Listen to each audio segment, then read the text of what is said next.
secara kalau pribadi Mike kan biasa aja. Kawan-kawan juga kalau ngambil handphone temen kan main ngerampas aja kan. Tapi kalau depan publik, etikanya tentu berkaitan dengan etika publik. Apakah sopan apa tidak sopan. Kepantasan ini mengenai mengambil mic ini hanya bisa dilihat kalau publik merasa ini adalah negatif gitu. Baru kita lihat ini secara etika ternyata tidak baik. Tapi kan kita belum tahu publik melihatnya seperti apa. Tapi teman-teman media melihat ini tidak baik kan? Atau kurang patut kan? Sehingga secara etika ini kurang patut gitu. Tapi mungkin secara formalnya kurang patut, tapi secara materialnya ada maksud yang mau disampaikan. Nah, sementara kita beranggapan ini biasa-biasa saja, sampai kemudian ada komplain dari pengacaranya, atau kemudian ada komplain dari banyak orang.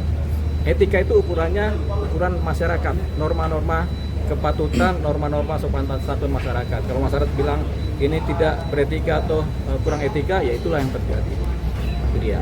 Bahkan ada parodinya nih Bang, gimana? Ya. Mungkin Ya, udah tahu Bang. jangankan ngambil mic, banyak hal itu diparodikan dalam hidup ini gitu. Kita juga kan sebentar lagi ngomong juga diparodikan juga bisa gitu. Jadi itu kebebasan dalam berekspresi namanya, berekspresi memparodikan sesuatu. Dan parodi itu bukan sesuatu yang negatif. Parodi itu adalah ekspresi yang masih ditoleransi oleh hukum begitu. Jadi apapun parodinya sepanjang kemudian tidak menghina atau membuat orang lucu dan ada ukuran-ukuran etikanya masih ada, berarti masih dianggap sebagai parodi kan, jadi tidak melanggar hukum gitu.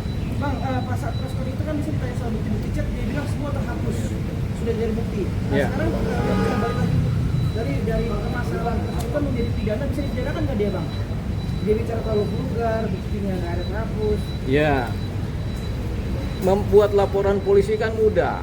Asalkan ada bukti-bukti yang tadi dibilang, oh bicara panjang lebar tapi tanpa bukti kan, berarti kan itu menjadi fitnah kan, menjadi fitnah secara faktual, menjadi fitnah dan bisa dilaporkan karena pencemaran nama baik.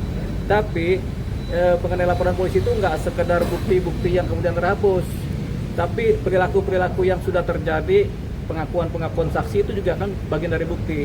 Jadi walaupun bukti-bukti otentik yang berupa chatting-chatting terhapus, tapi kalau kesaksiannya masih hidup, itu menjadi bukti juga. Persoalannya, si Lisa berbicara cuma satu saksi, dia sendiri kan. Nah, kalau ini menjadi vlog, harus ada dua saksi. Mungkin Lisa sama Ridwan Kamil, kalau bicara pembuktian. Jadi bukti itu nggak cuma bukti chatting, tapi saksi mata, saksi hidup pun bukti. Gitu. Kalau menjadi posisi malakama nggak sih Bang kalau Bu Atalia sendiri Melaporkan. Lisa Bang? Kita, Karena otomatis akan tersirat gitu loh. iya. Ya itu buah si malakama. Apa itu buah si malakama? Dimakan yang itu mati, ya dimakan yang ono mati kan gitu kan. Kita sama buah apel kalau kita makan kenyang. Gitu. Jadi ini kalau dilakukan oleh seorang istrinya Ridwan Kamil melaporkan dugaan perzinahan, ya masuklah Pak Ridwan Kamil juga. Tapi kalau laporannya pencemaran nama baik, belum tentu masuk si Pak Ridwan Kamil. Tapi kalau laporan pencemaran nama baik ada kaitannya dengan tes DNA, karena salah satu bukti pencemaran nama baik adalah tes DNA. Kalau ada tes DNA, hasilnya kemudian merugikan, itu baru namanya buah si malakama. Sip.